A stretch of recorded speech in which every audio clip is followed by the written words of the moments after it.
چې الله پاک له هغه سړي څخه ډېر بې حده خوشحاله کیږي کم سړی چې ډوډۍ وخوري اوبه وچښي او دا ووایي چې الحمدلله یا الله تعالی را دې حمد او ثنای په یو روایت کې حضرت انس رضی الله تعالی عنہ فرمایي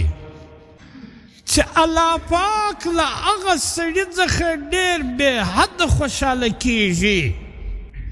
کم سړی چې ډوډۍ وخوري اوبه وچښي او دا ووایي چې الحمدلله یا الله تعالی را دې حمد او ثنای تا ما ته ډوډۍ هم راکه زما لوږه دې را ختم که او ما ته دې اوبه هم راکې زما تنده دې را ختم که چې یو سړی د الله پاک حمد او ثنا بیانوي نبی علیه الصلاة والسلام فرمایي چې له دې بنده څخه الله پاک ډېر خوشحاله کیږي اسماء بنت یزید فرمایي چې نبی علیه الصلاة والسلام وفرمایل چې کله د قیامت په ورځ الله پاک دا اولین او آخرین انسانان سره را جمع کی نو یو آواز کوونکی به آواز وکړي چې نن به هغه عزتمن خلک معلوم شي چې د عزت خاوندان څوک دي او بیا دا آواز کوونکی به آواز وکړي چې هغه خلک را جلا سي کومو خلکو چې د شپې له خپلو بسترو څخه خپل اړخونه جلا کول یعنې د شپې لمونځ کوي تهجد یې کول نو دا چې تهجد کم سړی کوي د شپې لمونځ کوي دا سړی له خپلې بسترې د ځان را جلا کړي که نه کړي را جلا نو دا آواز کوونکی به آواز وکړي چې هغه خلک را جلا سي علاحده سي کومو خلکو چې خپل اړخونه له بسترو څخه د شپې جلا کول نو نبی علیه الصلاة والسلام فرمایي چې دا خلک به را جلا سي لیکن دا به ډېر لږ خلک بیا به دا آواز کوونکی آواز وکړي چې هغه خلک را جلا سي